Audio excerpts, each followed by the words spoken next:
Good morning and a very warm welcome to today's online class. Today we are going to discuss a very important topic in principles of banking. The name of the topic is endorsement. First, let us know the meaning of the word endorsement. Endorsement is applicable only for order checks. Whenever a check is issued by the account holder in favor of a third party, and if the third party wants to transfer the ownership of the check, then he can endorse the check in favor of another person. For example, A is the account holder. He is writing a check in favor of B. Now B is the payee of the check. B wants to give the check to C against receipt of goods, let us say for 1,000 rupees. Then what B will do is, he will sign on the reverse of the check and the ownership is transferred from B to C. This is essentially what is known as endorsement. So in the case of endorsement, there are two parties. One is endorser. Endorser is the one who transfers the ownership of the check in favor of a third party. Endorsee is the one who receives the check. Endorsement is actually codified in section 15 of the Negotiable Instruments Act. In fact, the Act says endorsement can be made both on the face of the check as well as on the reverse of the check. From the examination point of view, there are 6 types of endorsement which are normally asked. The first type of endorsement is known as blank endorsement. In the case of blank endorsement, the payee of the check signs on the reverse of the check and hands over the check to the third party without adding any words. This is known as blank endorsement. In the case of full endorsement, the payee of the check not only signs on the reverse of the check but also adds the word, please pay to D or order. Then he signs. This is what is known as full endorsement.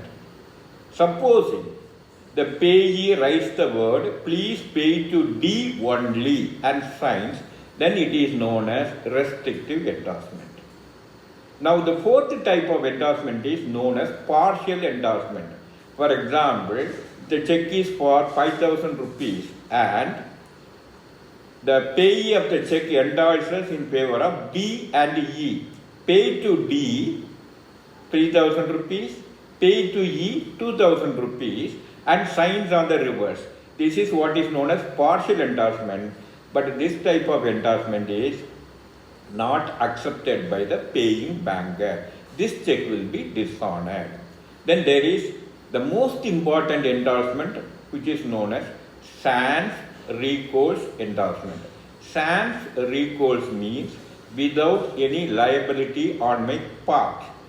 Here, the endorser says, I will not be liable on this check in case the check is dishonored.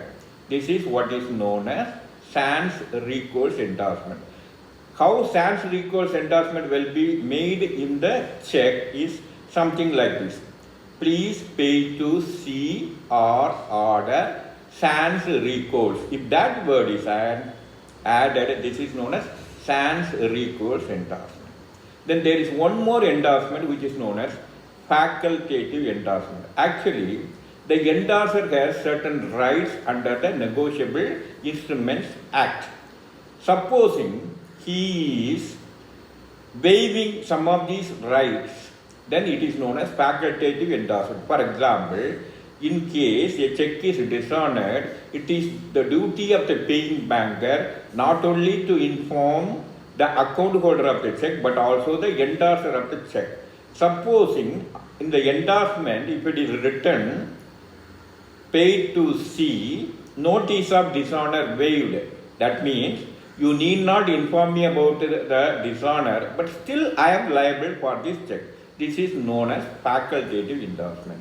And finally, there is one more endorsement which is known as sans price endorsement. Sans price endorsement means without any charges on me.